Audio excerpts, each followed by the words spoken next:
Warga tolak pembuangan lumpur Lapindo ke Sungai Porong.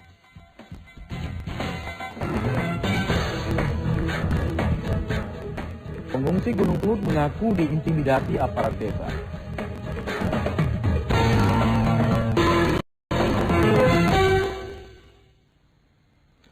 Selamat pagi saudara, di awal November 2007 ini kembali Liputan Pagi Jawa Timur hadir ke hadapan Anda. Dalam 30 menit ke depan, saya akan siap menghadirkan informasi aktual, tajam, dan terpercaya. Saya Boy Bakamaru, segera kita menuju berita pertama.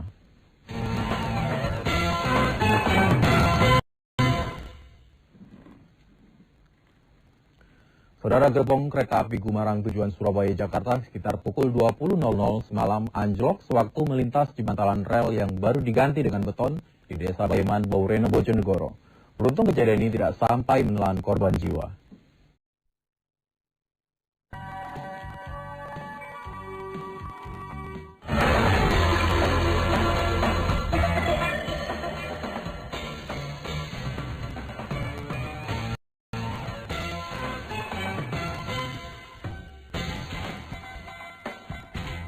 Tahun semburan lumpur Lapindo, luas lumpur semakin luas.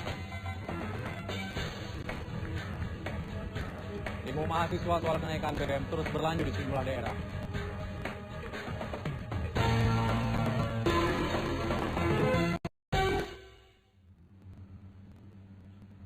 Untuk pertama kalinya saudara, Liputan 6 Jawa Timur hadir ke hadapan Anda langsung memperingati 2 tahun semburan lumpur Lapindo. Kami hadirkan dari di atas tanggul luapan lumpur Lapindo Sidoarjo. Dan saat ini saudara, warga berencana melakukan istiqosah atau doa bersama sebagai bentuk harapan warga agar segala sisa permasalahan yang belum terselesaikan oleh pihak terkait bisa dapat diselesaikan secepat mungkin. Dan terlihat di belakang saya, sejumlah warga mulai ramai karena memang jadwal yang direncanakan akan dimulai pada pukul 5.30 pada pagi ini.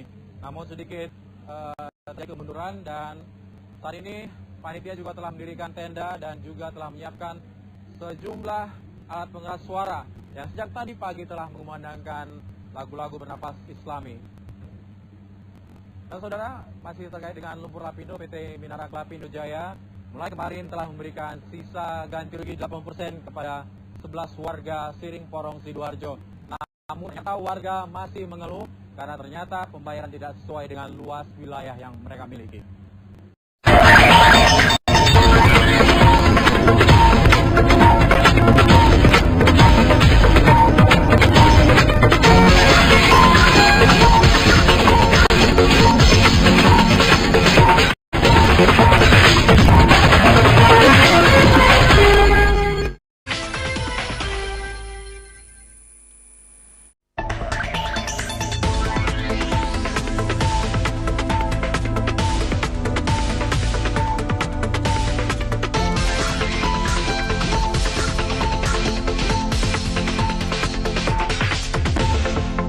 Upacara bendera digelar di Puncak Mahameru. Korban lumpur menggelar upacara dengan mengenakan topeng Abu Rizal Bakri.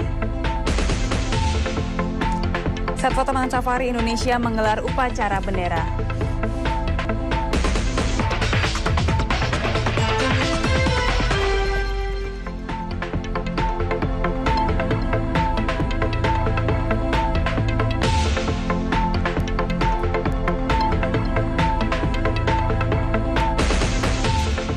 Halo, selamat pagi saudara. Kami kembali menyapa Anda dengan Liputan 6 Jawa Timur edisi hari ini 18 Agustus 2009. Saya Diana Ardianti bersama Anda dan inilah laporan selengkapnya. Saudara, meskipun dibayang-bayangi semburan debu vulkanik, namun sejumlah pendaki gunung tetap menggelar upacara hari ulang tahun kemerdekaan RI ke-64. Dan sebelum pukul 10 pagi, para pendaki harus segera turun karena dikhawatirkan adanya hembusan gas beracun.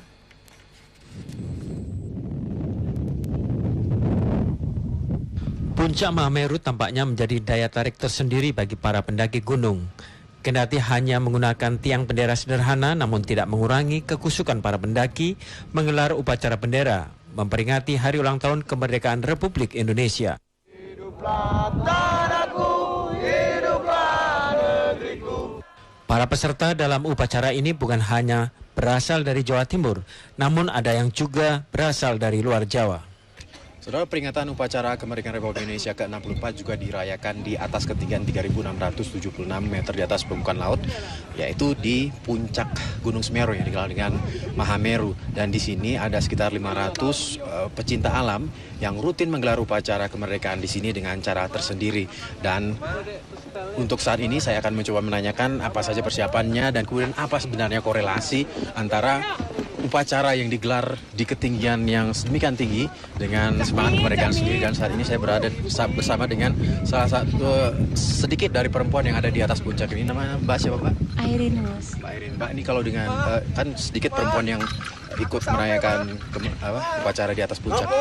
Persiapannya apa ini? Ada yang beda nggak dengan laki-laki? Persiapannya karena ini mendadak. Saya kebetulan dari Palembang. Persiapannya ya persiapan mental, fisik. Kegiatan serupa juga dilaksanakan di kawasan Kalimati, Gunung Semeru. Para pendaki gunung tetap dapat melaksanakan upacara bendera dengan khikmat.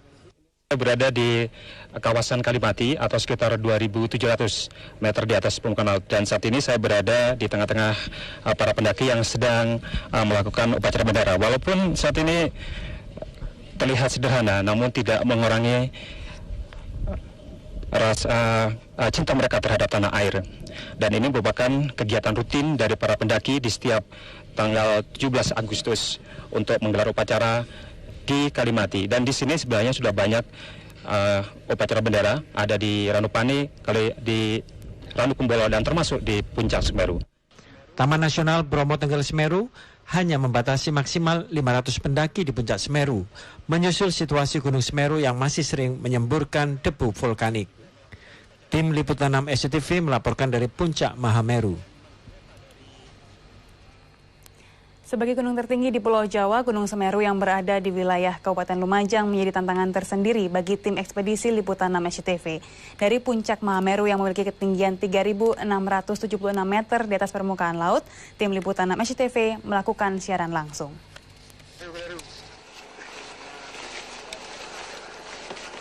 Berbagai persiapan dilakukan tim ekspedisi Liputan 6 SCTV sebelum melakukan pendakian ke puncak Gunung Semeru. Tim ekspedisi Mahameru harus melalui 2 base camp, yakni Ranukumbolo dan Kalimati.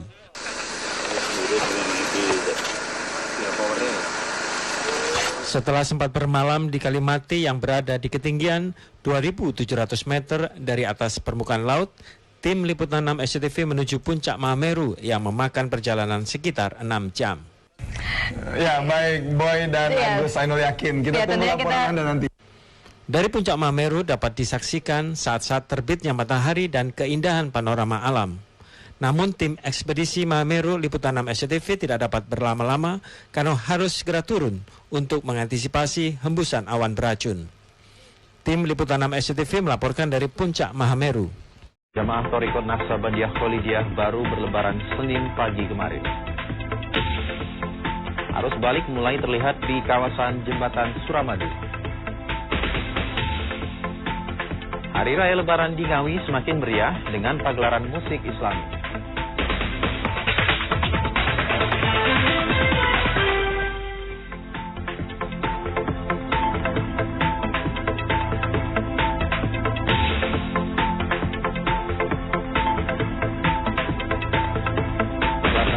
September 2009, Liputan Jawa Timur kembali hadir ke hadapan Anda, Saudara, masih dalam suasana Lebaran dan kami pun tetap menghadirkan beragam informasi aktual dari seluruh Jawa Timur. Saya Boy Bakamaro yang bersama Anda selama 30 menit depan. Saudara, Senin pagi kemarin, Jamaah Thariqat Naqsabandiyah Kholidiyah baru melaksanakan sholat Idul Fitri. Jamaah di Jombang ini memilih berlebaran mundur sehari dari ketetapan pemerintah karena berdasarkan ruqyat yang dilakukan sendiri.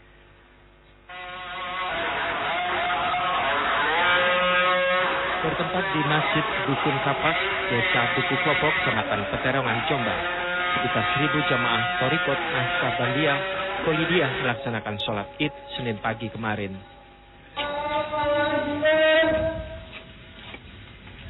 Pimpinan jamaah Thariqat Naqsabandiyah Nasuka Anwar mengatakan penentuan 1 Syawal 1430 Hijriah berdasarkan hasil ruqyat yang dilakukan minggu sore di sejumlah tempat di Jombang.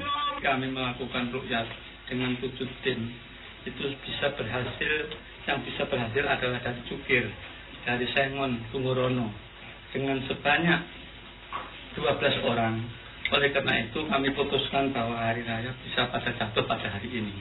Setelah melaksanakan sholat Id, ada tradisi jamaah menyulut petasan.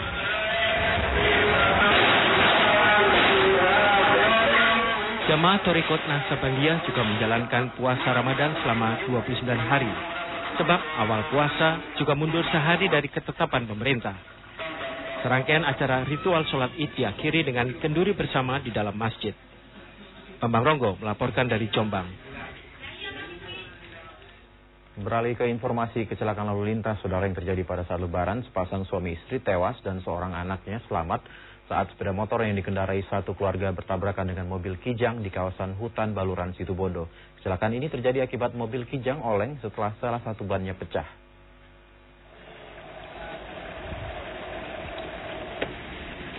Mobil nahas ini terbalik setelah ban depannya pecah di kawasan hutan Baluran, Situbondo. Akibatnya laju mobil Kijang oleng dan menabrak pengendara sepeda motor dari arah berlawanan. Samsul Arifin dan istrinya Nur Laila meninggal dunia dalam tabrakan ini. Sementara anaknya yang berusia 10 tahun menderita luka-luka.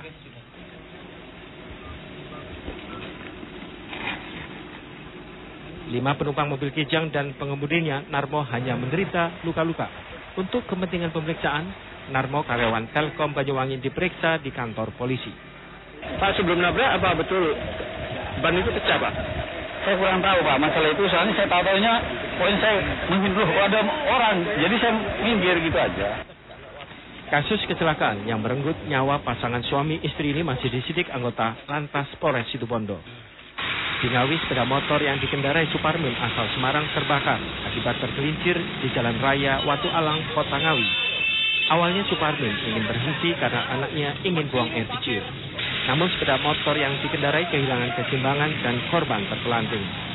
Dalam musibah ini, Suparmin, istri dan anaknya menderita luka-luka dan sempat mendapatkan perawatan di rumah sakit.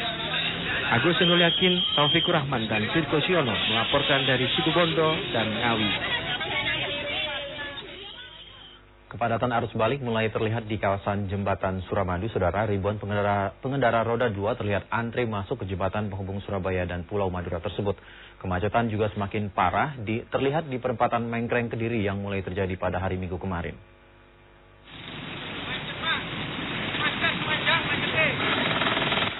Arus balik lebaran dari arah Bangkalan menuju Surabaya yang hendak melewati Suramadu didominasi kendaraan roda 2. Akibat banyaknya warga yang akan balik ke tempat kerja di Surabaya dan kota lainnya. Ribuan kendaraan roda 2 antri di pintu masuk Suramadu. Sempitnya jalur masuk roda 2 menjadi penyebab utama terjadinya antrian. Tempatnya kekecilan. Harusnya harus dilebar. Tempat loketnya harus lebar. Ini bukan kapasitas orang Madura ini, Pak. Banyak, Pak. Diperkirakan antrian roda 2 akan semakin padat hingga beberapa hari ke depan. Sementara roda 4 juga terjadi antrian, meski tidak terlalu panjang. Mereka lebih memilih kembali lebih cepat karena ingin melanjutkan aktivitas di perantauan. Di Kediri, kepadatan arus kendaraan yang melintas di perempatan Mengkreng terjadi pada 2 arah, baik yang ke arah Madiun maupun ke Surabaya. Bahkan dari arah Surabaya, kemacetan sudah terjadi sejak memasuki Jalan Raya Perak, Jombang. Dalam 1 jam tercatat sekitar 10.000 kendaraan roda 2 dan roda 4 melintas di kawasan Mengkreng Kediri. Kemacetan terjadi karena adanya penyempitan jalur ketika kendaraan masuk ke jembatan Kertosono. Diperkirakan masih akan terjadi sampai akhir pekan mendatang. Salina Wali dan Danang Sumirat melaporkan dari Bangkalan dan Kediri. Kita menuju Banyuwangi, saudara. Warga desa Bunder Kabat di Banyuwangi mempunyai tradisi unik di hari Lebaran kedua. Warga menggelar doa bersama di kuburan atau lazim disebut Lebaran Kubur. Selain untuk bersilaturahmi, tradisi ini untuk mendoakan anggota keluarga yang telah mendahului.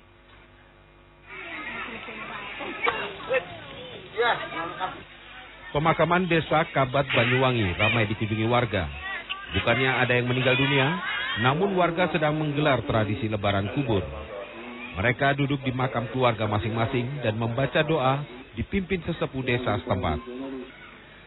Setelah doa selesai, warga selanjutnya menyantap berbagai makanan yang telah dipersiapkan dan dibawa dari rumah. Meski berada di area pemakaman, namun suasana tetap meriah. Kegiatan ini sudah dikemas setiap tahun sekali, yaitu dalam rangka ziarah kubur. Yang mana ini bisa diambil hikmah, yaitu 3 hikmah. Yang pertama, kita saling bersilaturahim antara sesama Muslim, khususnya di Desa Bunder. Tradisi yang digelar setiap tahun ini selalu diikuti warga, mulai anak-anak hingga orang tua. Bahkan sejumlah warga dari luar Desa Bunder juga ikut acara. Tradisi ini diakhiri dengan acara saling bersilaturahmi dan bermaaf-maafan antara warga. Agus Ainul Yakin melaporkan dari Banyuwangi. Seperti lebaran sebelumnya, kebun binatang ternyata masih menjadi pilihan berwisata pada hari lebaran kedua. Ini terlihat di Surabaya dan Mojokerto. Jumlah pengunjung membludak bahkan hingga puluhan ribu pengunjung.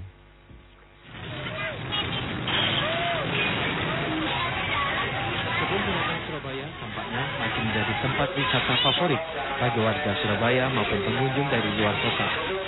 Selain koleksi hewan, di kebun binatang ini, pengunjung dapat menikmati wisata baru seperti children show, kolam renang, dan flying fox.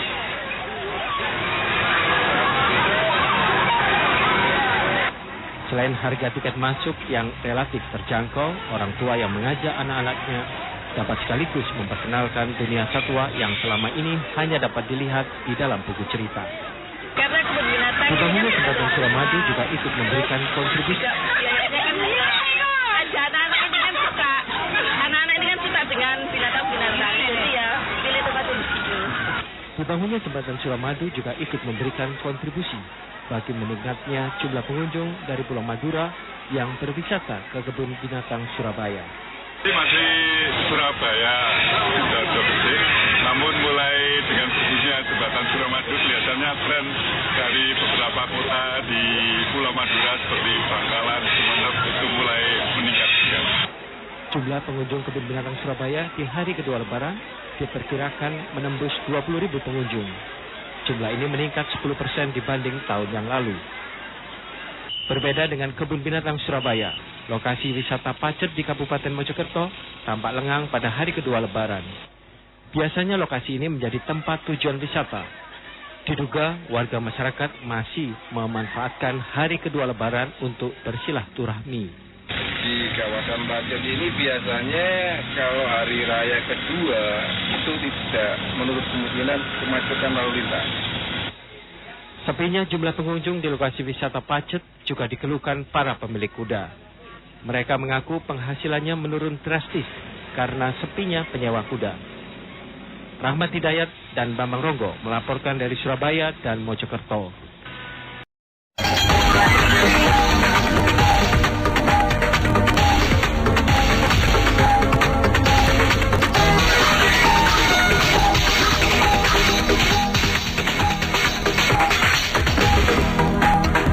Warga di pabrik tapioka biang pencemaran. Di Blitar, saudara, teras sekolah ambruk, 3 siswa terluka. Prihatin bencana alam, seniman gelar seni tadarus.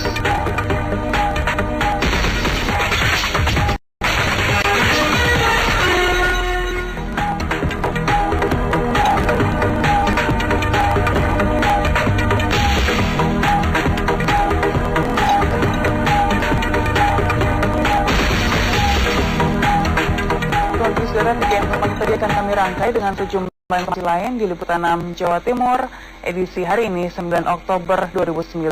Saya Dian Ardianti bersama Anda, selamat bergabung dan inilah laporan selengkapnya. Saudara, puluhan warga Desa Slorok, Kabupaten Malang berdemo mendatangi pabrik pengolahan tepung tapioka. Warga kesal lantaran bau tak sedap limbah pabrik terus berlangsung selama bertahun-tahun tanpa ada tindakan dari pihak berwenang.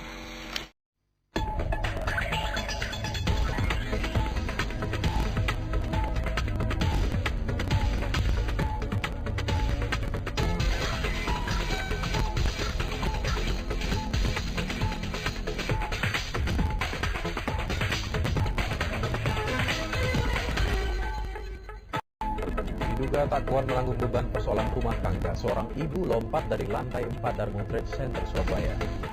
Bahkan mereka dipecat dan diturunkan pangkatnya, ribuan buruh di Banyuwangi turun ke jalan. Lokalisasi Klubuk ditutup, para mucikari banting setir jadi pengusaha kursi ukir.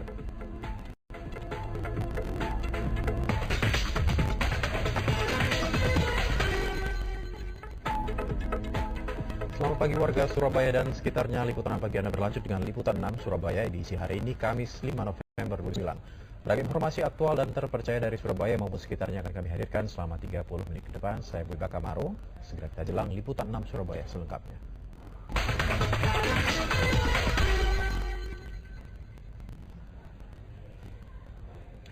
Sebuah peristiwa tragis dan memilukan terjadi di Surabaya Rabu kemarin, saudara. Seorang ibu nekat melompat dari lantai 4 pusat perbelanjaan Darmo Trade Center DTC Surabaya setelah sebelumnya melempar anaknya yang masih berusia 3 tahun.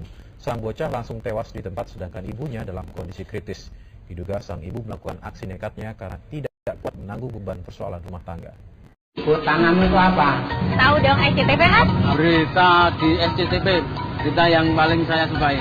Memberikan informasi yang up to date khususnya bagi masyarakat Jogja. Oh iya suka. Seru banget, didukung deh pokoknya. Saya senang, semoga tambah aja Jogja lebih terkenal. Liputan 6 aktual, tajam dan terkenal.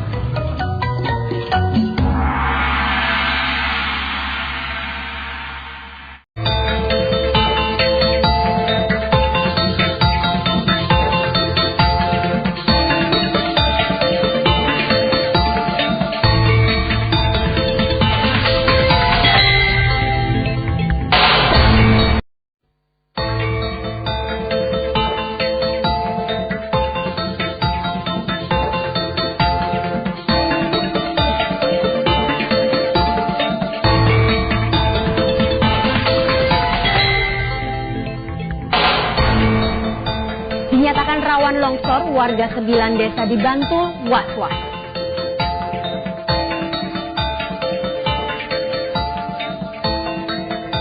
Harga jual anjlok, petani salak Pondo di Sleman hanya bisa pasrah.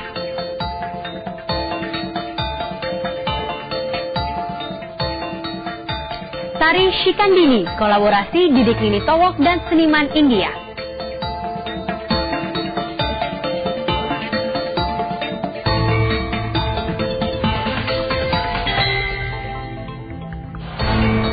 Selamat pagi saudara, liputan 6 pagi kami lanjutkan dengan liputan 6 Yogyakarta bersama saya Luisa Kusnandar. Berbagai informasi aktual dari Yogyakarta dan sekitarnya akan mengisi edisi perdana liputan 6 Yogyakarta hari ini 1 Desember 2009. Kami awali laporan pertama kami dari Bantul.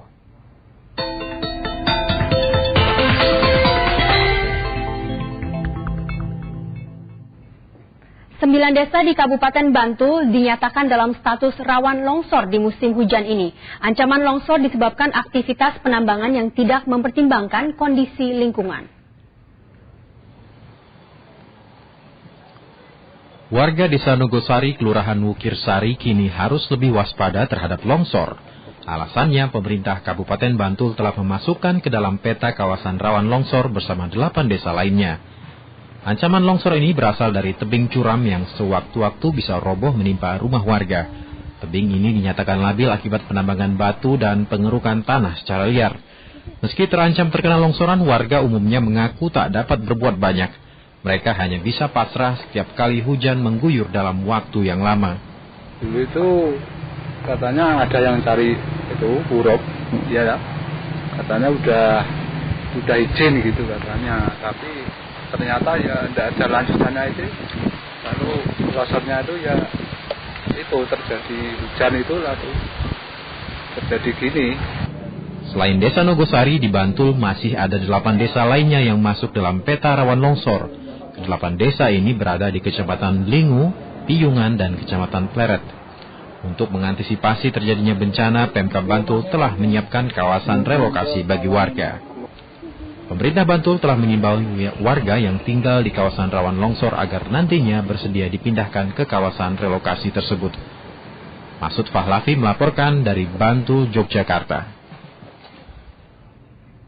Di musim hujan ini, sejumlah sekolah dasar di Solo mulai bersiap-siap antisipasi banjir. Baik guru dan murid bergotong royong mengangkat sejumlah arsip dan barang elektronik ke tempat aman banjir. Kecamatan Serengan dan Pasar Kliwon memang dikenal sebagai daerah langganan banjir. Beginilah kesibukan para guru dan murid di SD Pelalan 1, Kecamatan Serengan, Solo belakangan ini. Tiap kali usai sekolah, mereka beramai-ramai memindahkan sejumlah peralatan dan dokumen penting seperti arsip dan piranti elektronik ke tempat yang lebih tinggi. Semua ini mereka lakukan untuk mengantisipasi kemungkinan terjangan banjir. Maklum, sekolah mereka berada di lokasi rawan banjir. Tahun lalu, banjir setinggi 2 meter merendam sekolah ini dan menimbulkan kerugian puluhan juta rupiah. Selain kerusakan fisik, banjir juga menghancurkan arsip serta merusakkan piranti elektronik milik sekolah. Pengalaman banjir yang lalu itu habis-habisan. Ya, kalau hanya buku mungkin bisa beli, tapi dokumen kan tidak bisa dibeli. Jadi kami terpaksa siang hari kita amankan di ruang atas yang mungkin sudah bebas dari banjir. Selain SD Pelalan 1, setidaknya masih ada 8 SD lainnya di Kecamatan Serengan dan Pasar Kliwon, Solo yang menjadi langganan banjir. Di antaranya SD Pelalan 2, SD Joyotakan 1, SD Ngepung, dan SD Losari. Sejauh ini para pengelola sekolah telah diimbau untuk mengambil langkah antisipasi karena musim hujan sudah tiba. Wiwi Susilo melaporkan dari Serengan, Solo.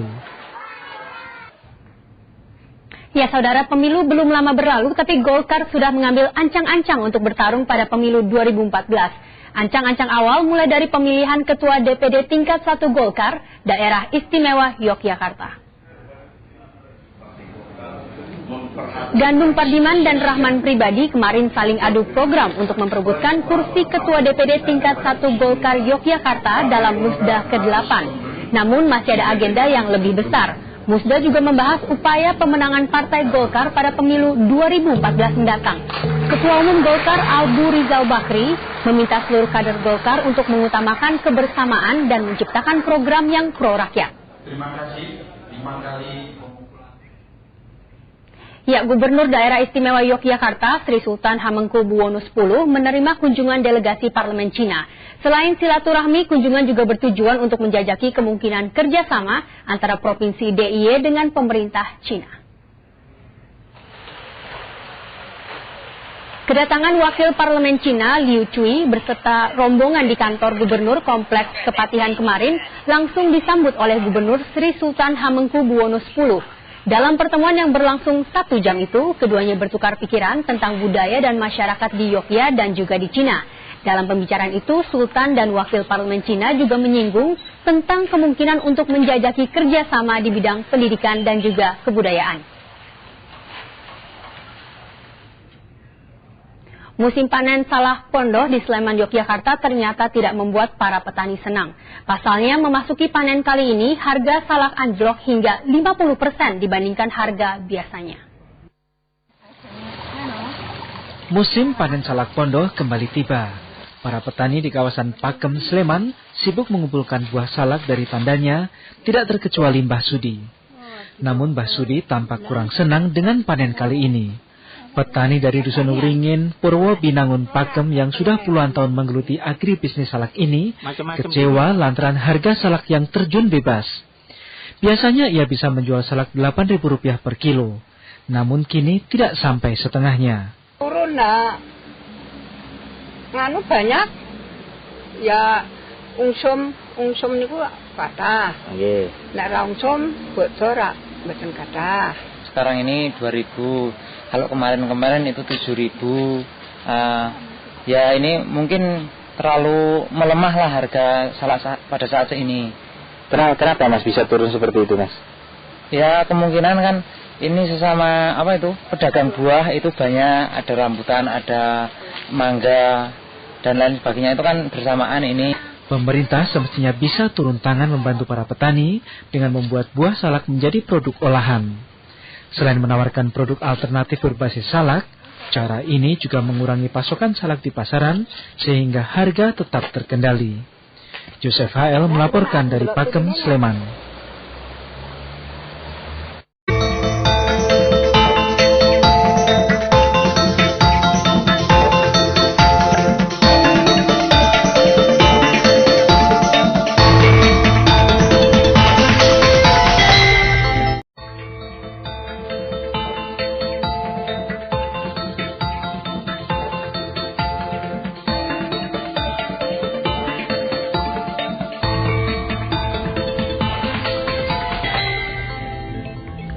Menuntut jaminan keamanan, warga perumahan Gresik Kota Baru demo Petrocina.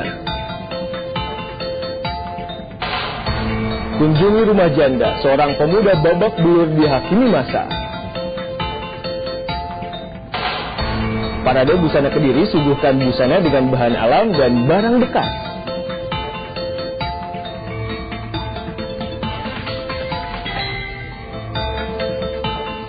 Selamat pagi warga Surabaya dan sekitarnya, senang saya Riko Anggara kembali hadir ke hadapan Anda dengan rangkaian informasi dari Surabaya dan sekitarnya dalam Liputan 6 Pagi Surabaya. Selain 3 informasi tadi akan kami tampilkan juga KPU Surabaya tetapkan coblos ulang Pilwali 1 Agustus mendatang. Dan segera saja kami awali Liputan 6 Surabaya dari Gresik.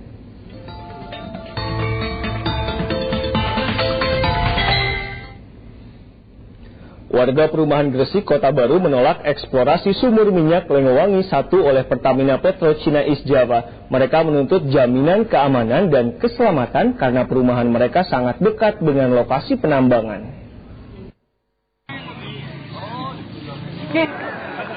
Menolak eksplorasi sumur migas Lengowangi, itulah pesan unjuk rasa yang digelar puluhan warga perumahan Gresik Kota Baru.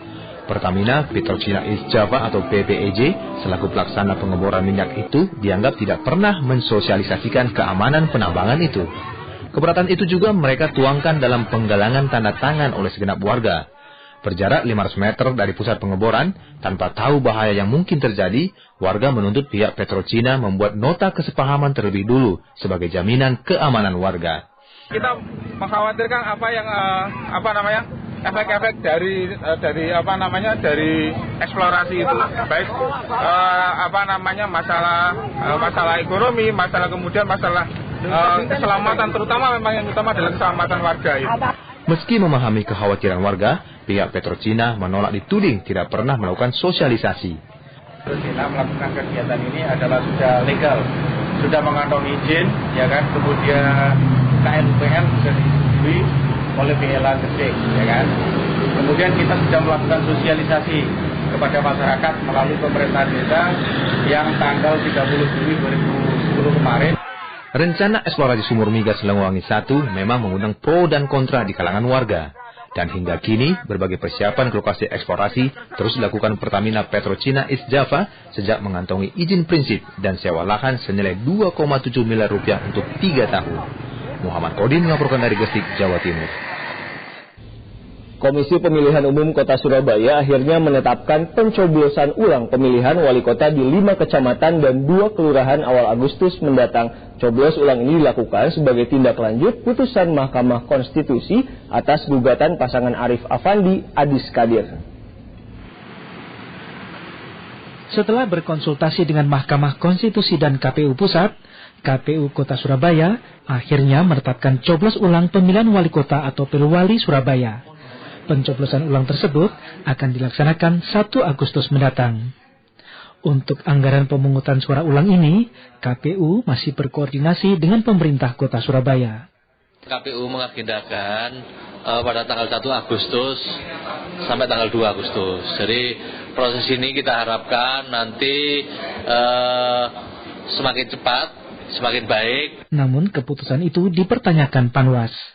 Penetapan pencoblosan ulang dinilai sebagai keputusan yang terburu-buru. Kenapa saya katakan keburu-buru? Lah sekarang mengenai masalah lelang logistik. Lelang logistik apa bisa menyelesaikan dengan tempo 1 minggu atau 2 minggu? Persoalannya kan karena ini anggaran yang logistiknya ini kan lebih dari 50 juta. Seperti diberitakan, pasangan Tri Risma Bambang Deha memenangi Pil Wali Surabaya yang digelar 2 Juni lalu. Namun Mahkamah Konstitusi pada 30 Juni lalu memutuskan coblos ulang di 5 kecamatan dan 2 kelurahan. Di luar wilayah tersebut, KPU Kota Surabaya juga diminta melakukan penghitungan ulang. Putusan MK ini muncul menyusul gugatan pasangan Arif Afandi Adis Kadir. Ismoyo melaporkan dari Surabaya. Saudara, yakinkah Anda tabung LPG Anda aman? Di Malang, polisi menemukan puluhan tabung LPG 3 kg yang bukan saja tidak bersertifikasi standar nasional Indonesia, tetapi juga bocor. Untuk mengakalinya, tabung-tabung itu ditambal dengan sabun. Razia tabung LPG 3 kg terus dilakukan. Namun apa yang terjadi? Puluhan tabung yang tak bersertifikasi SNI masih saja ditemukan. Tak tanggung-tanggung, tabung-tabung itu ditemukan di SPBU yang notabene milik Pertamina. Selesai di situ, ternyata tidak. Hasil pemeriksaan polisi juga menemukan sebagian tabung tersebut juga bocor. Dan perhatikan lapisan sabun ini. Inilah solusi yang dilakukan untuk mengatasi kebocoran. Sayang tidak ada langkah lanjutan dari polisi. Apa sebenarnya tujuan dari razia polisi? Supaya barang-barang atau LPG 3 kiloan yang rusak dan tidak layak edar itu tidak sampai ke konsumen atau kepada masyarakat. Karena contoh juga sudah banyak, di Kabupaten Malang sendiri ada sekitar 8 kasus ya, mungkin sekitar 8 kasus mulai Januari sampai dengan Juli 2010. Dinas Perindustrian dan Perdagangan Kabupaten Malang yang berwenang mengurusi masalah ini juga tidak terlibat. Agaknya Anda selaku pengguna masih harus lebih berperan aktif.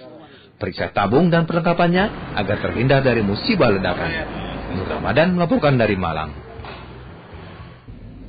Saudara, harga cabai kian melambung di pasaran. Ini dikarenakan pasokan cabai memang berkurang. Selain petani menanam lebih sedikit dari biasanya, penyebab harga cabai melejit adalah cuaca yang tidak menentu serta serangan hama sehingga pasokan semakin sedikit. Haryanto dan keluarganya begitu semangat memanen cabai di ladangnya yang berada di desa Bangsring, Banyuwangi. Meski sebagian cabai belum cukup tua, tetap dipanennya. Permintaan pasar yang tinggi dan harga yang selangit mencapai Rp35.000 per kilo di tingkat petani menjadi alasannya. Berkurangnya pasokan cabai ini menurut Haryanto karena sejumlah sentra penghasil cabai seperti Banyuwangi, Malang hingga Ampenan, Bali gagal panen. Dari luar nggak ada kiriman. Yang dari Ampenan itu rusak. Yang daerah selatan ya rusak, dari Malang rusak semua ini. Oh, jadi nggak ada ya, cabai dari luar ya? Nggak ada. Diserang penyakit. Haryanto masih lebih beruntung dibanding petani cabai di Junrejo, Batu. Walau panen, mereka tidak ikut merasakan harga cabai yang kini kian pedas menyengat. Ini dikarenakan mereka jatuh ke dalam permainan tengkulak.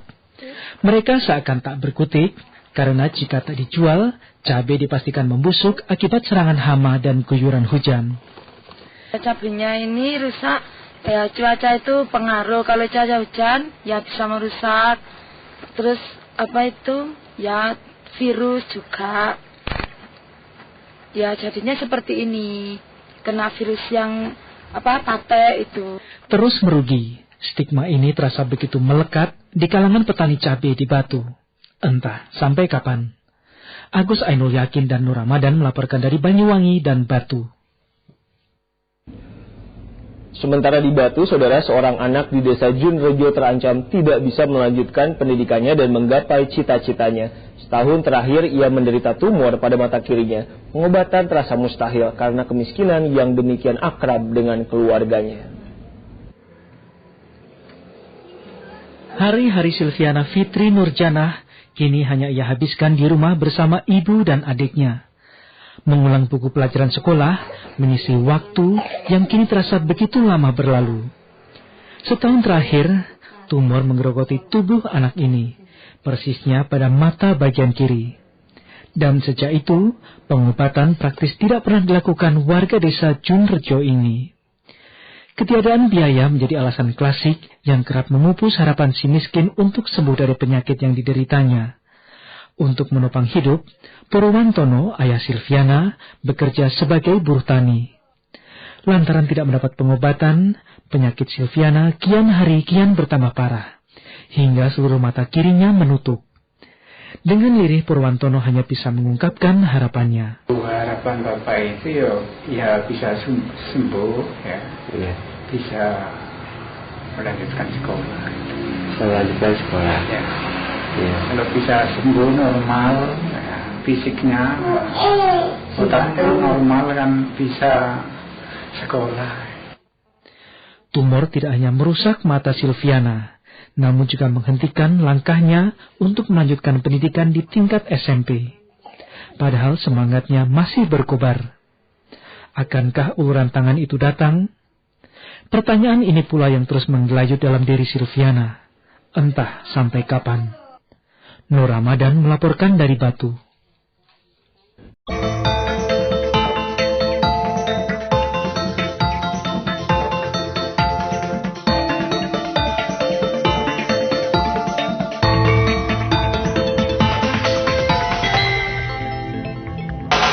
Eksekusi lahan dan bangunan di Ponorogo diwarnai kericuhan. Seorang petani di Bangkalan tertangkap mengkonsumsi sabu-sabu. Ratusan siswa taman kanak-kanak di Surabaya mendapat pengetahuan tentang pesawat terbang.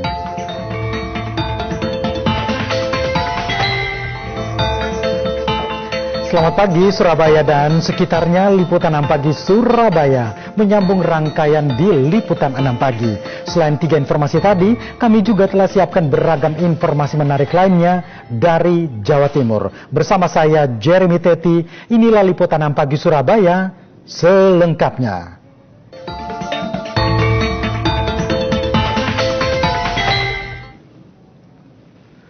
Ratusan mahasiswa di Surabaya menggelar aksi mengecam pendudukan Israel terhadap Palestina. Dalam aksinya, pengunjuk rasa juga menggalang dana bagi anak-anak korban perang di jalur Gaza.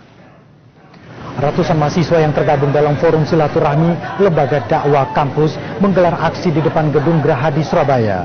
Dengan membawa sejumlah poster dan spanduk, pengunjuk rasa mengecam penyerangan Israel terhadap Palestina yang dinilai tidak manusiawi. Dalam peringatan Nakba ke-64 ini, pendemo juga menggalang dana masyarakat untuk membantu pembangunan sekolah bagi anak-anak korban perang di jalur Gaza.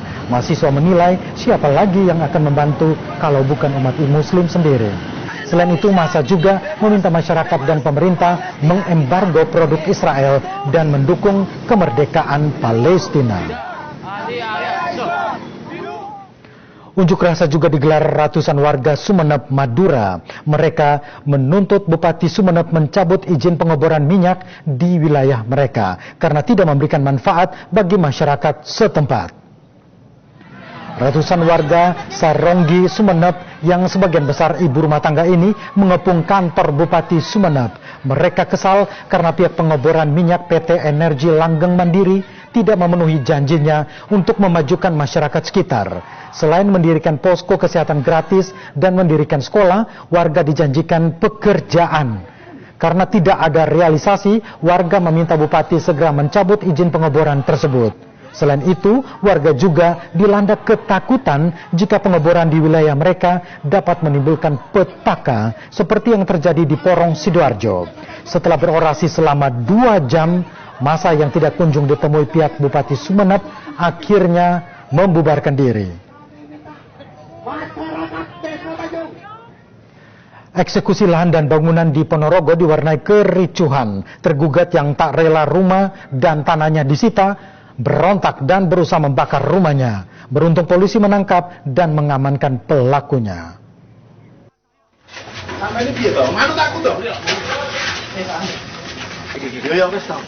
Anggota polisi sektor Sambit, Kabupaten Ponorogo langsung mengamankan Agus Rizal Ansori, pemilik rumah. Meski sudah diamankan, namun Agus tetap berontak dan berusaha melepaskan diri.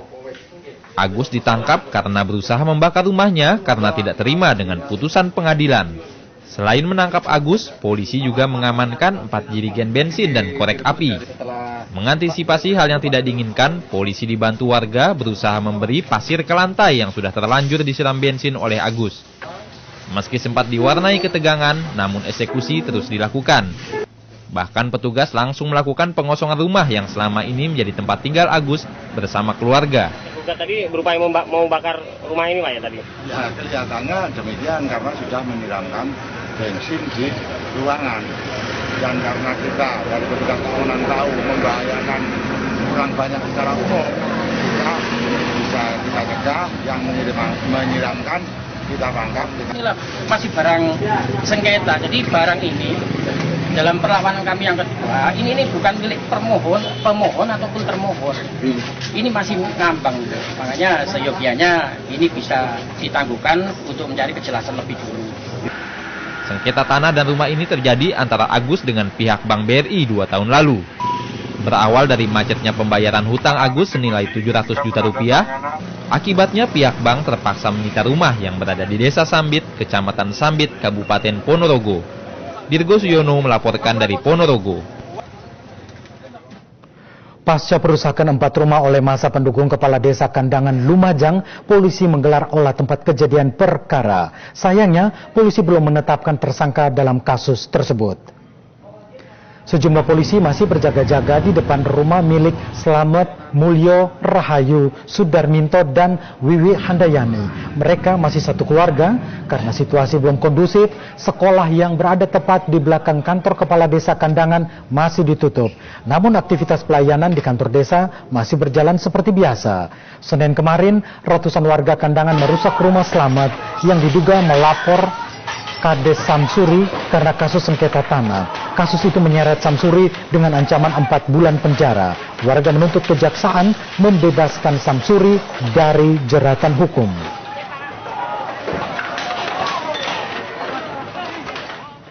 Sejumlah bangunan liar di sepanjang Jalan Peneleh, Surabaya dibongkar petugas gabungan dari Dinas Sosial, Dinas PU, dan Satpol PP pemerintah Kota Surabaya. Penertiban ini dilakukan karena bangunan liar membuat kemacetan lalu lintas. Dengan mengerahkan ratusan personil gabungan dari Dinas Sosial, Dinas PU Bina Marga, Muspika Genteng, serta Satpol PP pemerintah Kota Surabaya langsung membongkar bangunan liar di sepanjang bantaran kali Jalan Raya Peneleh, Surabaya. Tindakan tegas ini terpaksa diambil karena sejumlah warga tetap nekat menempati bangunan liar tersebut. Padahal petugas sudah berulang kali memberikan peringatan.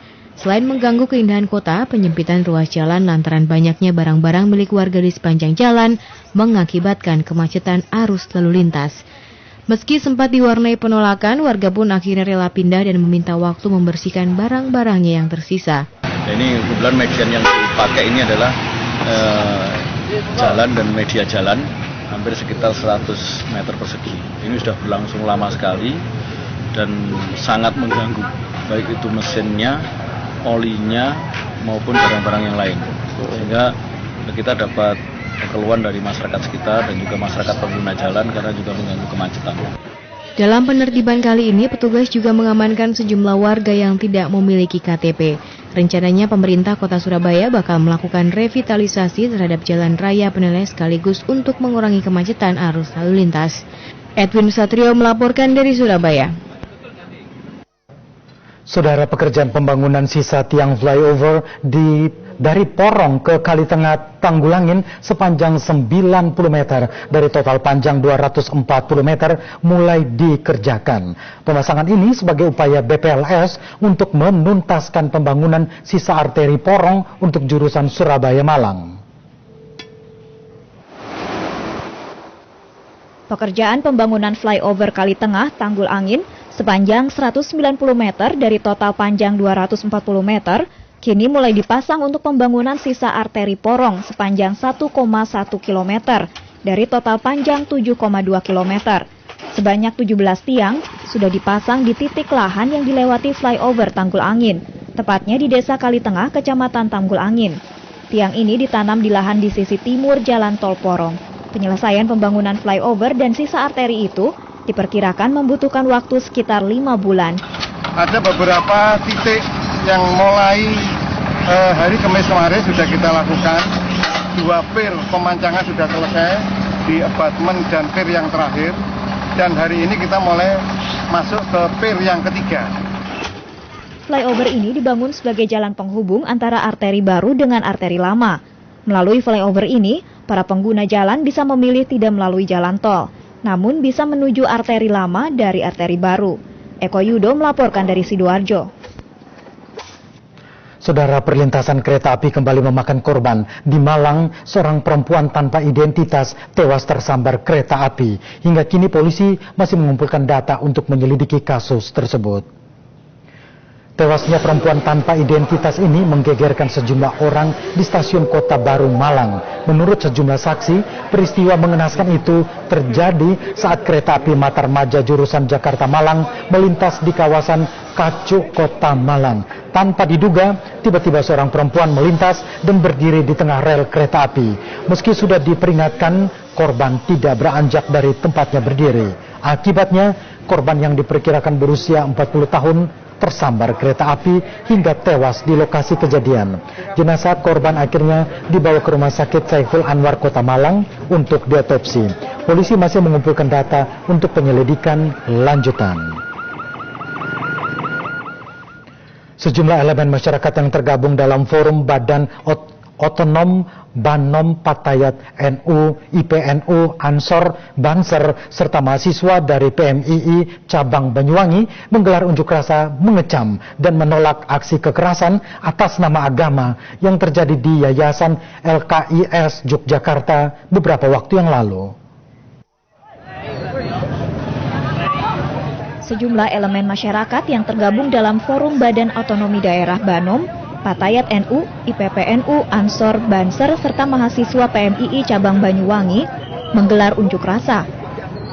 Aksi demo digelar terkait pembubaran seminar dan diskusi bedah buku berjudul Allah, Liberty and Love, karya Irsyad Manji dari Kanada, oleh salah satu kelompok garis keras di kampus UGM Yogyakarta beberapa waktu lalu. Massa bergerak dari depan kantor NU menuju gedung Pemkab dan DPRD. Di depan pintu Pemkab, para pendemo meminta pejabat menandatangani kain putih sebagai bentuk penolakan aksi kekerasan oleh sekelompok ormas yang dianggap radikalisme. Selain itu, mereka juga mendesak Pemkab melakukan pengawasan ketat terhadap ormas garis keras agar tidak melakukan kekerasan mengatasnamakan agama. Untuk menolak tindak kekerasan dan radikalisme atas nama agama dan radikalisme atas nama apapun. Pengunjuk rasa juga mendesak aparat kepolisian mengusut tuntas para pelaku aksi kekerasan yang mengatasnamakan agama dan mengadili sesuai dengan hukum yang berlaku. Juda Widyawarsa melaporkan dari Banyuwangi.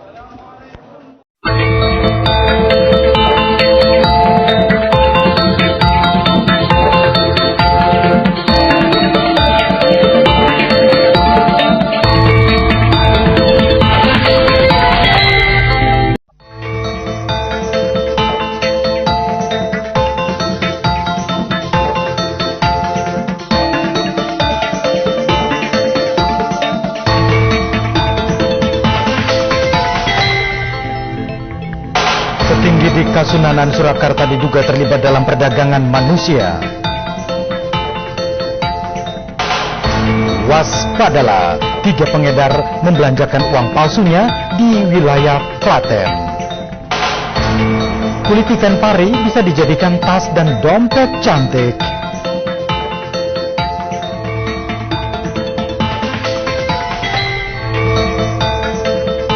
Selamat pagi, Yogyakarta dan sekitarnya. Kembali Liputan 6 Pagi Yogyakarta hadir dengan berbagai liputan aktual dari seputar Jawa Tengah dan Yogyakarta. Saya Jeremy Teti, inilah Liputan 6 Pagi Yogyakarta selengkapnya.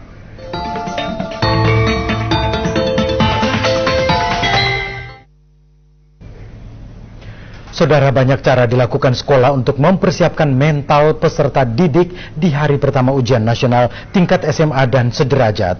Dari sarapan bersama, sholat berjamaah, hingga ikrar kejujuran.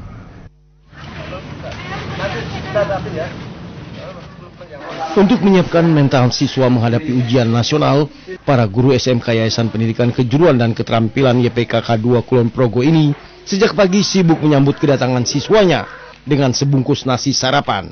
Lewat acara sarapan bersama ini diharapkan mental dan kejujuran siswa tetap terjaga hingga ujian nasional berakhir.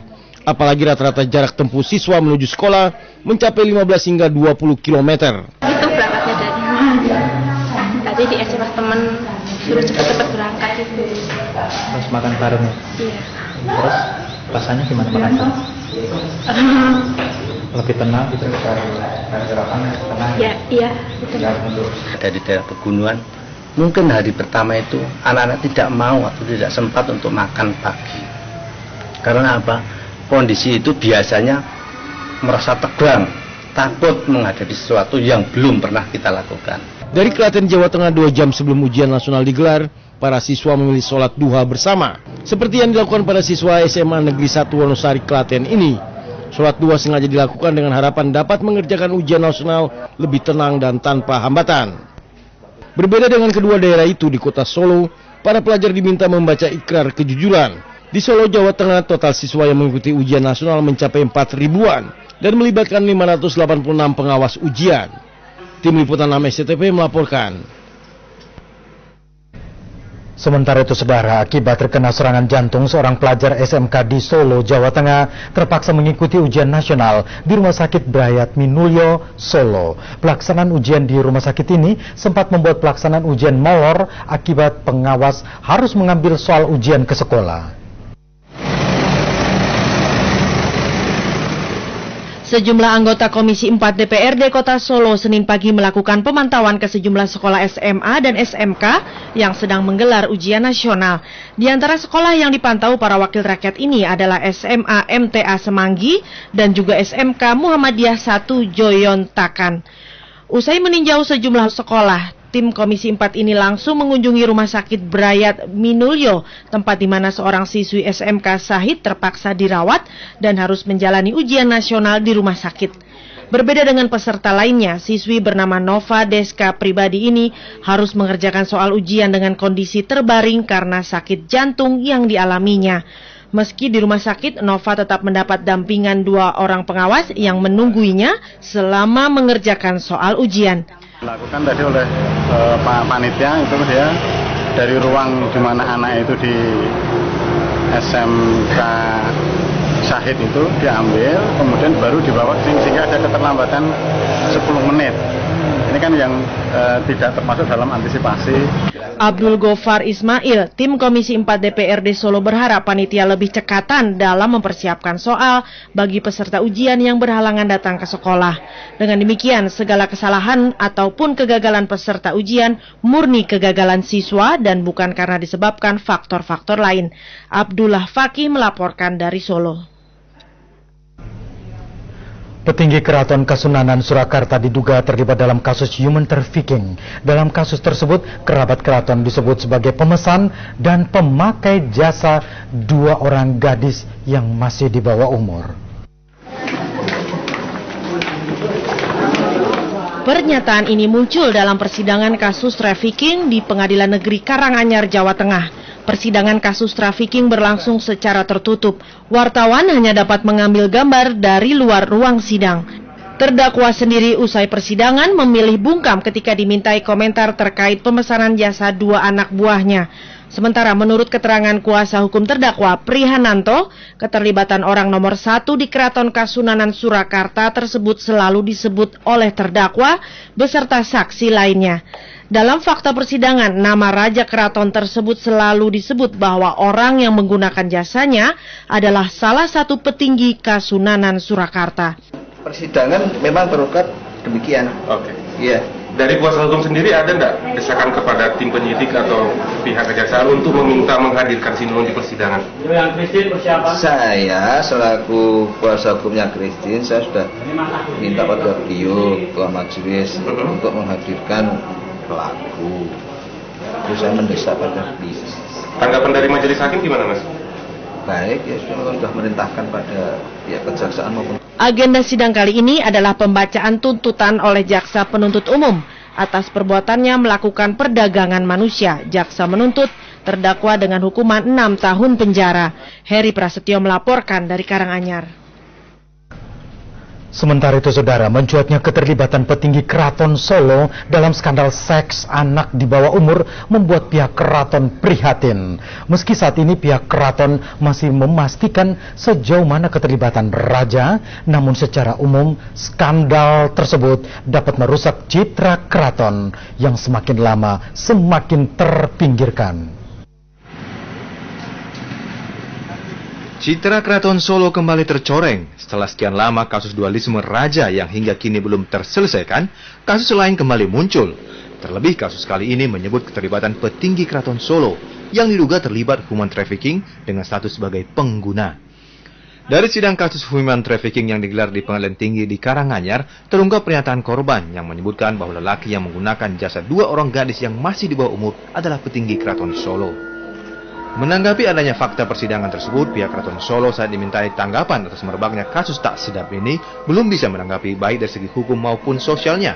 Pihak Keraton masih melihat dan mencermati perkembangan atas kasus tersebut. Ya, merasa prihatin kalau ada berita kayak gini. Makanya ini perlu kita sikapi yang bijaksana supaya semuanya bisa jelas. Terkait adanya perkembangan kasus tersebut, kerabat keraton mengaku siap memberikan keterangan seputar kasus tersebut bila pihak kepolisian maupun pengadilan membutuhkan keterangan pihak keraton. Abdullah Fakih melaporkan dari Solo. Dari Solo kita beralih ke Salatiga. Titi Karniningsih, istri Wali Kota Salatiga Yulianto, dijemput paksa tim penyidik tindak pidana korupsi Polda Jawa Tengah dari Rumah Sakit Umum Daerah Kota Salatiga setelah ditetapkan sebagai tersangka kasus dugaan korupsi proyek Jalan Lingkar Selatan Kota Salatiga tahun 2008 yang lalu.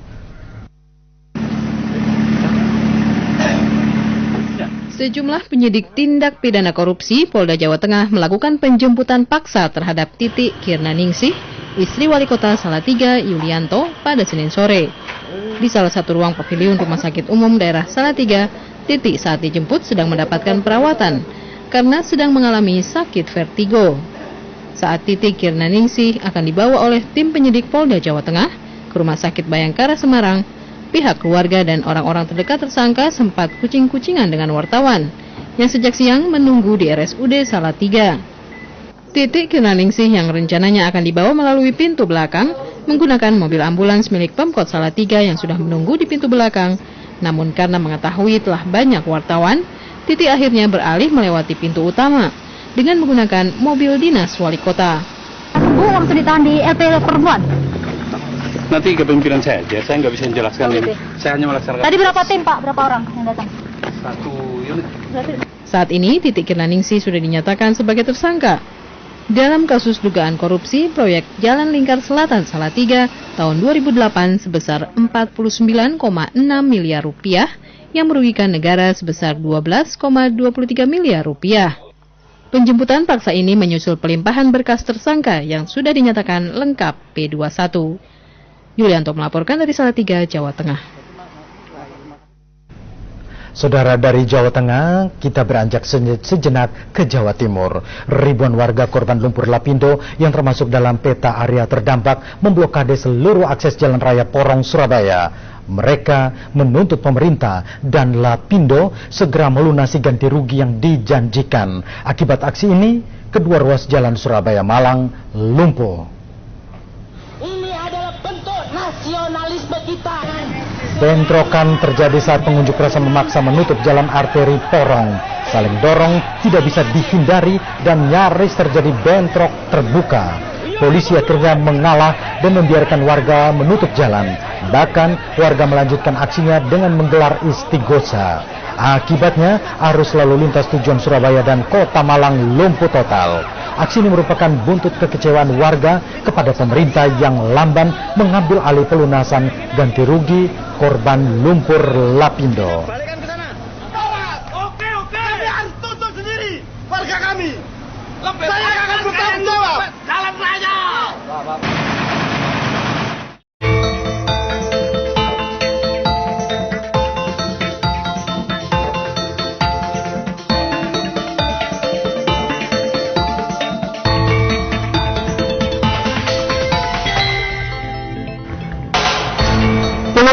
Madiun menutup paksa saluran irigasi menyusul keringnya ribuan hektar lahan sawah mereka.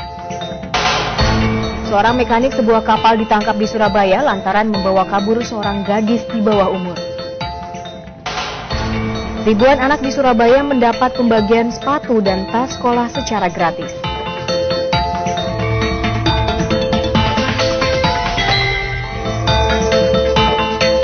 Selamat pagi Surabaya dan sekitarnya, Liputan 6 Pagi Surabaya menyambung rangkaian Liputan 6 Pagi. Selain 3 informasi tadi, kami juga telah siapkan beragam informasi menarik lain dari Jawa Timur. Bersama saya Ardia Rahman, inilah Liputan 6 Pagi Surabaya selengkapnya.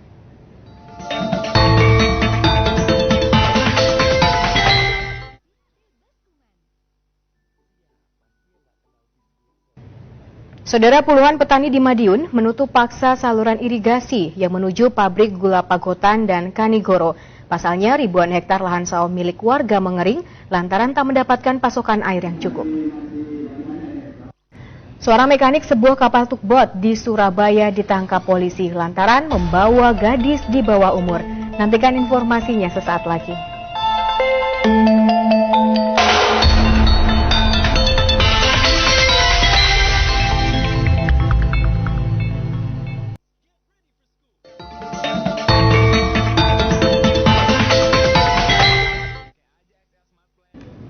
Terima kasih Anda masih bersama kami. Saudara, 3 polisi gadungan dibekuk tim Buser Polsek Kepanjen, Kabupaten Malang. Dalam aksinya, pelaku yang berpura-pura sebagai polisi berhasil merampas sejumlah motor saat berada di arena balap liar di Stadion Kanjuruhan, Malang. Ya saudara, sampai di sini jumpa kita pagi ini. Saya Ardia Rama undur diri. Selamat beraktivitas dan salam SCTV.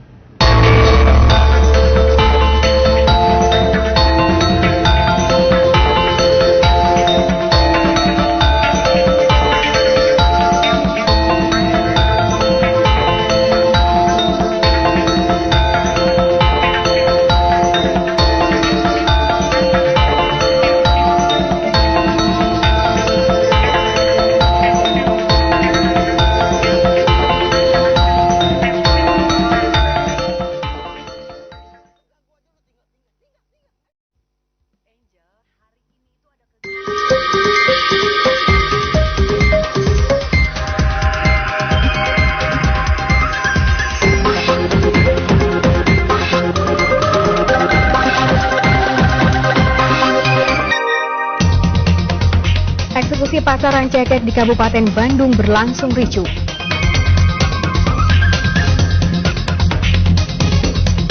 Di Bogor, salah satu hotel yang selama ini diduga kerap dijadikan tempat prostitusi terselubung disegel. Kesenian budaya Sunda Pajajaran yang hampir punah bisa dinikmati di sebuah pesantren di Kecamatan Gunung Guru, Sukabumi.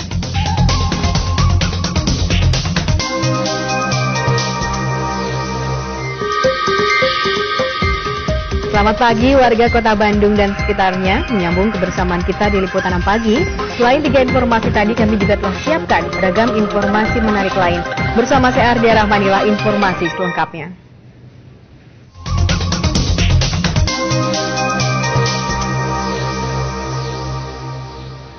Saudara, eksekusi pasar Rancakek di Kabupaten Bandung Rabu siang berlangsung ricuh. Pedagang yang menolak pindah melempari petugas dengan batu dan bongkahan kayu. Seorang jurnalis dan anggota BRIMOB mengalami luka di bagian kepala, sedangkan polisi mengamankan 3 orang pedagang yang diduga sebagai pemicu bentrokan. Di Bogor, salah satu hotel yang selama ini diduga kerap dijadikan tempat prostitusi terselubung disegel. Informasinya setelah jeda berikut.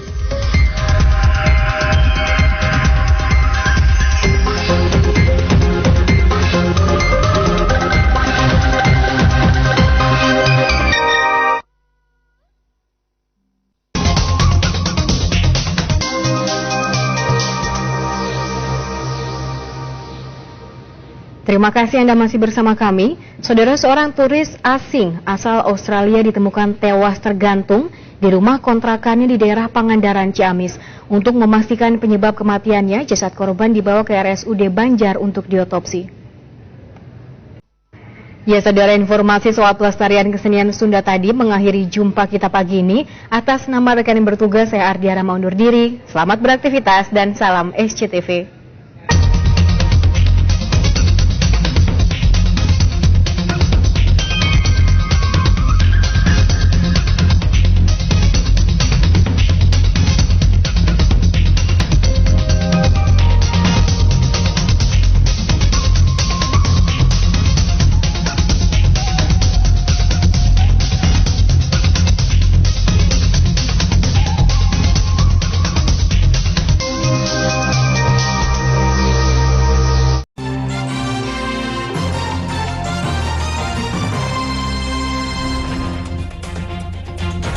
selamat pagi. Jumpa lagi di Berita Semarang bersama saya Freddy Cahya. Sejumlah berita aktual dan menarik kami sajikan untuk Anda. Dan berikut 3 berita utama pagi ini. Kawanan pencuri gondol mesin traktor, bantuan pemerintah milik petani di Kabupaten Purworejo.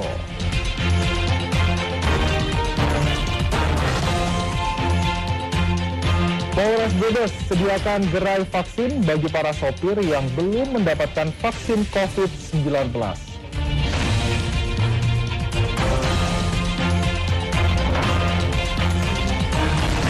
Vaksinasi massal berhadiah telur ayam dan buku.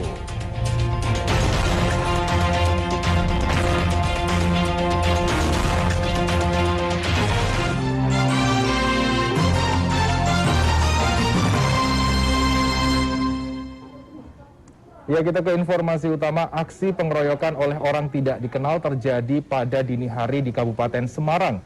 Kedua korban alami luka parah dan dilarikan ke rumah sakit.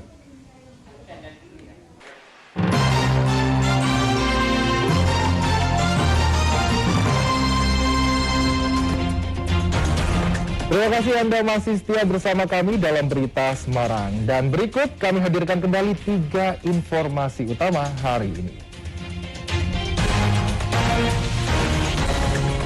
Kawanan pencuri gondol mesin traktor, bantuan pemerintah milik petani di Kabupaten Purworejo.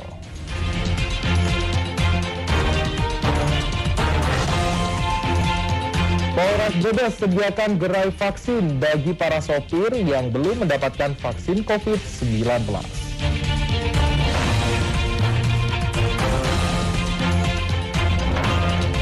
Vaksinasi massal berhadiah telur ayam dan buku.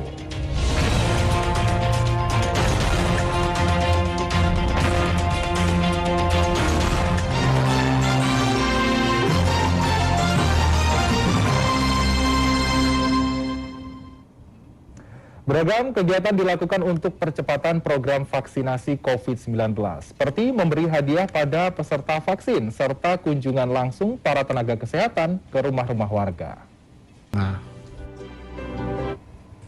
Dan informasi tadi mengakhiri jumpa kita pagi ini. Bersama rekan yang bertugas, saya Freddy Cahya mengucapkan terima kasih atas kebersamaan Anda. Selamat pagi, selamat beraktivitas, dan sampai jumpa.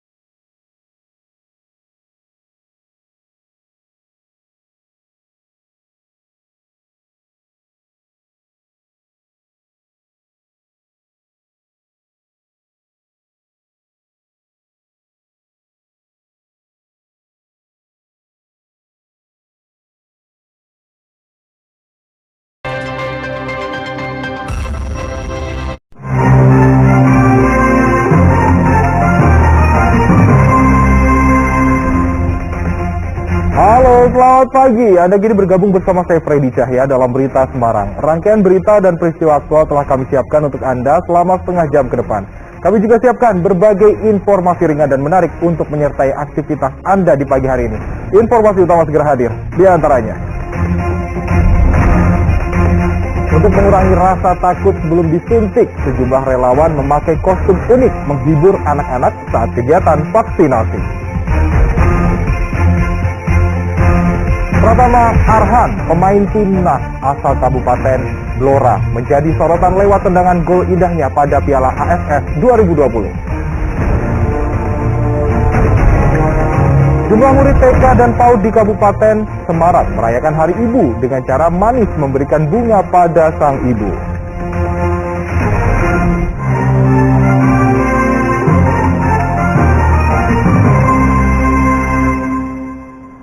Kita ke informasi utama. Kegiatan vaksinasi COVID-19 bagi anak usia 6 hingga 11 tahun mulai dilakukan di sekolah-sekolah di Jawa Tengah. Untuk mengurangi rasa takut sebelum disuntik, sejumlah relawan memakai kostum unik untuk menghibur anak-anak.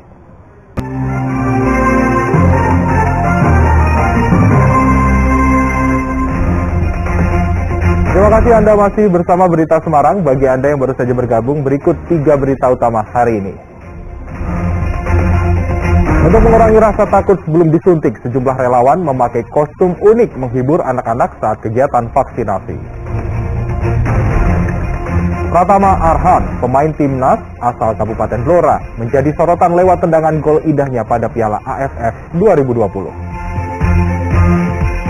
Sejumlah murid TK dan PAUD di Kabupaten Semarang merayakan Hari Ibu dengan cara manis memberikan bunga pada sang ibu.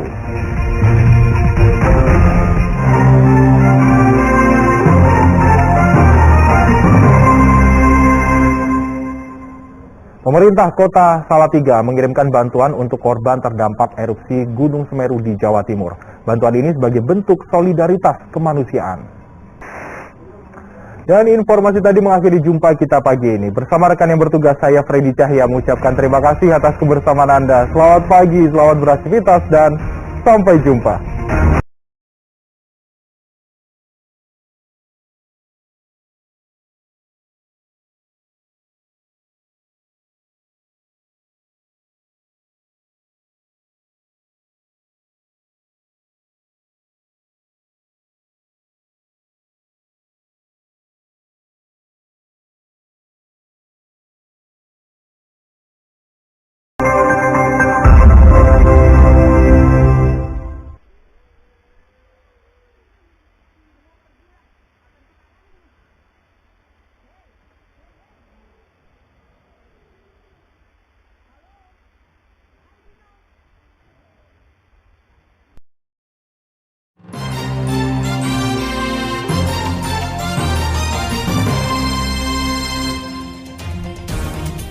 Wilujeng Enjing, selamat pagi. Saatnya Anda menyimak Berita Bandung bersama saya Ilham Ardiansyah. Sejumlah berita aktual dan menarik akan kami sajikan untuk Anda. Berikut 3 berita utama pagi ini. Longsor tebing setinggi 15 meter putus akses 3 desa di Kabupaten Sumedang. Aksi lihai pencuri gondol 3 motor dalam 10 menit di kota Cimahi.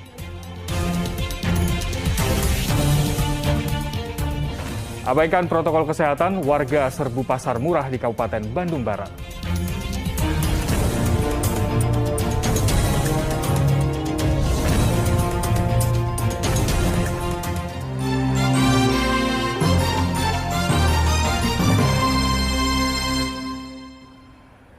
Kita awali informasi pagi ini. Menghindari sepeda motor yang tiba-tiba berbelok, sebuah truk pengangkut bata terguling di ruas Pantura, Kabupaten Subang. Seisi muatan truk tumpah menimpa pagar rumah warga.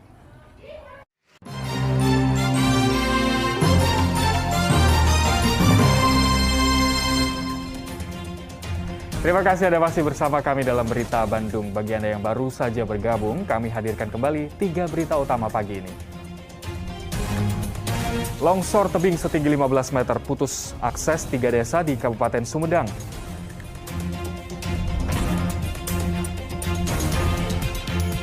Aksi lihai pencuri gondol 3 motor dalam 10 menit di kota Cimahi.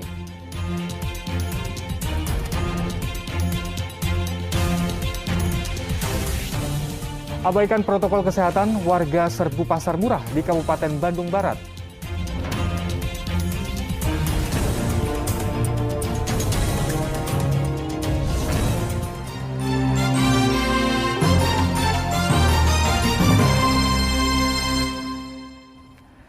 Ribu dosis vaksin COVID-19 disalurkan di Pantura, Kabupaten Subang. Hasilnya, kini capaian vaksinasi di Kabupaten Subang melampaui 70%. Ya, informasi tadi sekaligus mengakhiri jumpa kita pagi ini. Atas nama rekan yang bertugas, saya Ilham Ardiansyah. Terima kasih atas kebersamaan Anda. Selamat pagi, sampai jumpa.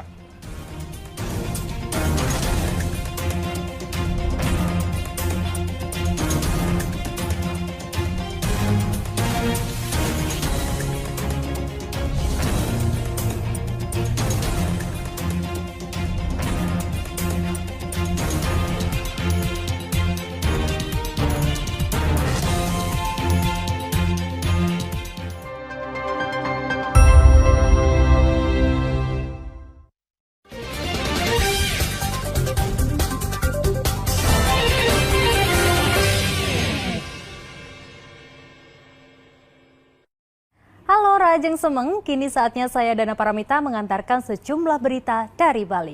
Berikut 3 di antaranya.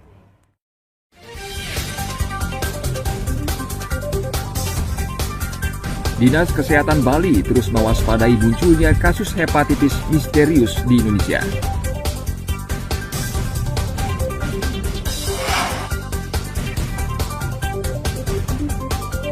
Pasca Lebaran, tim gabungan melaksanakan sidak pendatang di Kota Singaraja.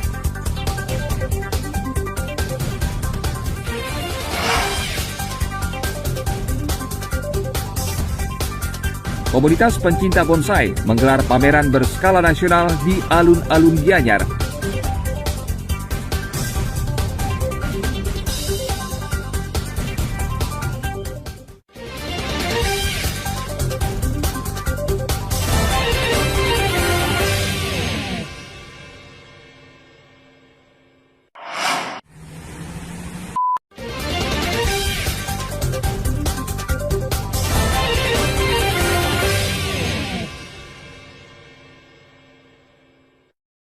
Kita ulang kembali sejumlah berita pilihan dari Bali.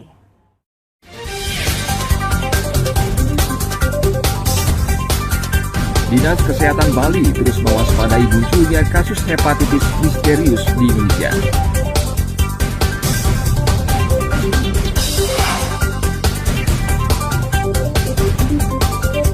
Pasca Lebaran, tim gabungan melaksanakan sidak pendatang di Kota Singaraja.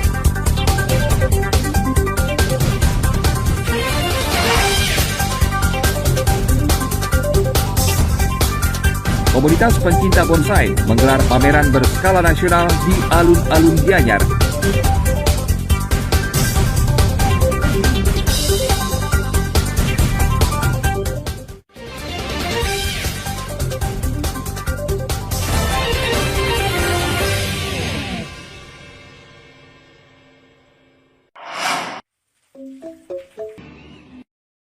Informasi tadi mengakhiri jumpa kita pagi ini. Atas nama rekan yang bertugas, saya Dana Paramita mengucapkan terima kasih atas kebersamaan Anda.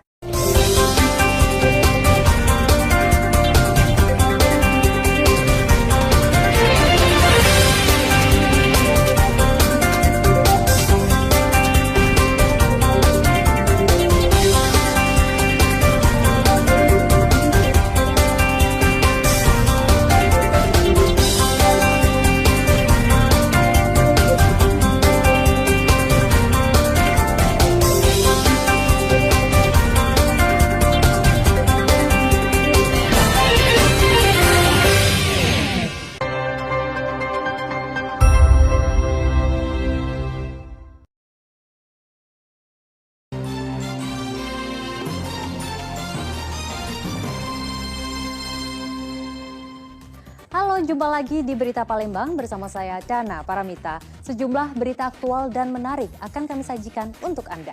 Berikut 3 berita utama pagi ini. Sepasang suami istri terluka bakar diduga akibat ledakan pipa di kawasan Pertamina Limau, Field Area SKG 1 Prabu Muli.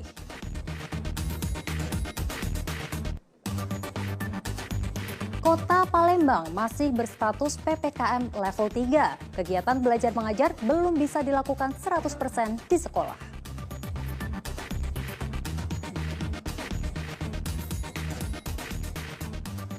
Pasca Lebaran, jumlah pemohon pelayanan SIM di Polrestabes Palembang meningkat hingga 40% dibanding hari biasa.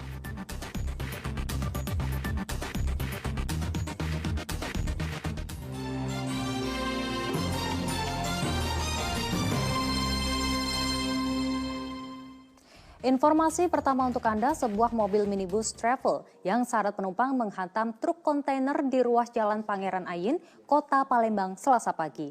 Akibat peristiwa ini, 4 penumpang menderita luka berat dan 6 orang lainnya luka ringan. Diduga kecelakaan disebabkan sopir travel yang mengantuk.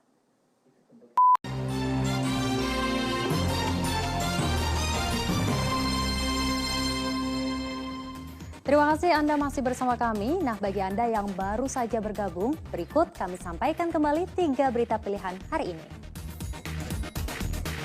Sepasang suami istri terluka bakar diduga akibat ledakan pipa di kawasan Pertamina Limau Field Area SKG 1 Prabu Muli.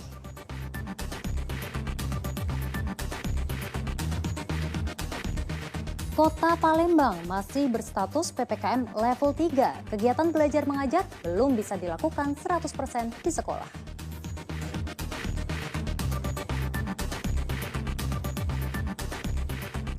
Pasca Lebaran, jumlah pemohon pelayanan SIM di Polrestabes Palembang meningkat hingga 40% dibanding hari biasa.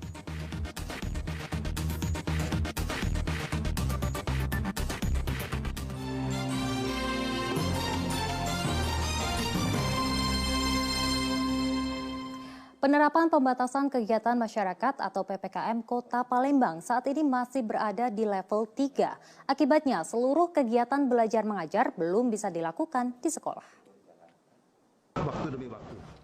Ya, informasi tadi sekaligus mengakhiri berita Palembang hari ini. Saya Dana Paramita berterima kasih atas perhatian dan kebersamaan Anda. Selamat beraktivitas dan sampai jumpa.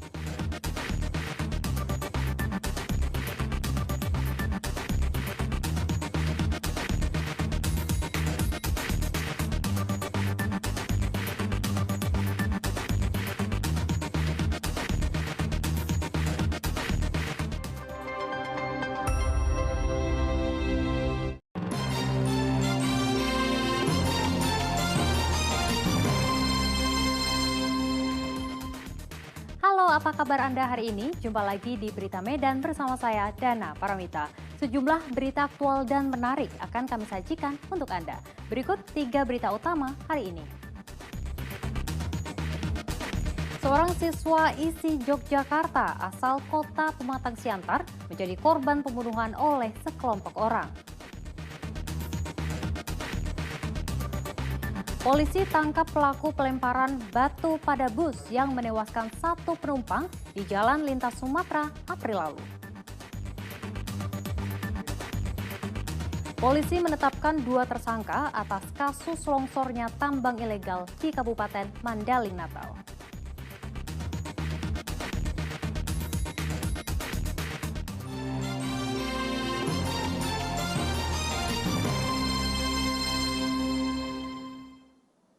Informasi pertama untuk Anda, seorang mahasiswa ISI Yogyakarta asal kota Pematang Siantar menjadi korban pembunuhan oleh sekelompok orang di Kabupaten Sleman, Provinsi Daerah Istimewa Yogyakarta.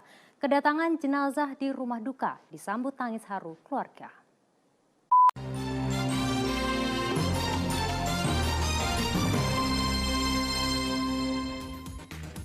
Terima kasih Anda masih bersama kami. Nah, bagi Anda yang baru saja bergabung, berikut kami sampaikan kembali 3 berita pilihan hari ini. Seorang mahasiswa ISI Yogyakarta asal kota Pematang Siantar bersama 1 temannya menjadi korban pembunuhan oleh sekelompok orang tak dikenal pada Minggu kemarin. Polisi tangkap pelaku pelemparan batu pada bus yang menewaskan 1 penumpang di Jalan Lintas Sumatera April lalu.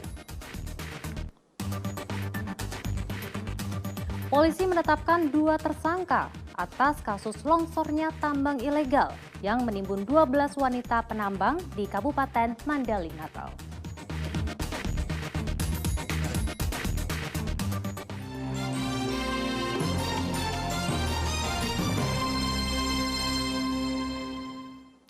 Pada bulan April lalu, sebuah tambang ilegal di Kabupaten Mandaling Natal longsor dan menewaskan belasan penambang. Polisi kini telah menetapkan 2 tersangka, pemilik dan pengepul hasil tambang. Ya, informasi dodol aneka rasa tadi sekaligus mengakhiri berita Medan hari ini. Saya Dana Paramita berterima kasih atas perhatian dan kebersamaan Anda. Selamat beraktivitas dan sampai jumpa.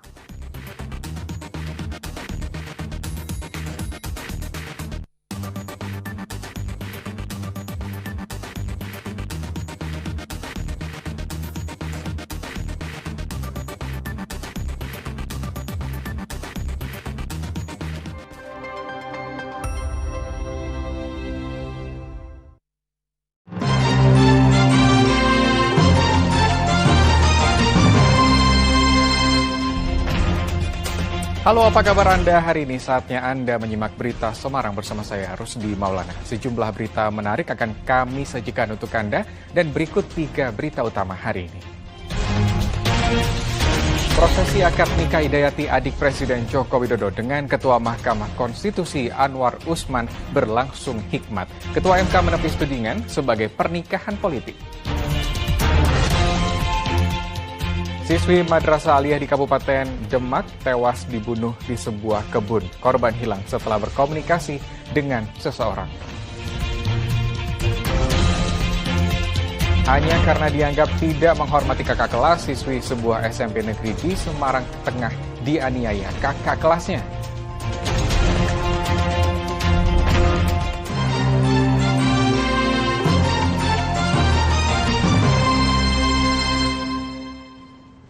Kita ke informasi pertama hari ini. Kabar bahagia datang dari keluarga besar Presiden Joko Widodo. Adik perempuan Presiden Hidayati melangsungkan pernikahan dengan Ketua Mahkamah Konstitusi Anwar Usman di Gedung Geraha Sabah, Kota Solo pada Kamis pagi. Prosesi pernikahan berjalan lancar dan hikmat. Ya, demikian berita Semarang hari ini. Saya Rusdi Maulana mengucapkan terima kasih atas kebersamaan Anda. Selamat kembali melanjutkan aktivitas dan sampai jumpa.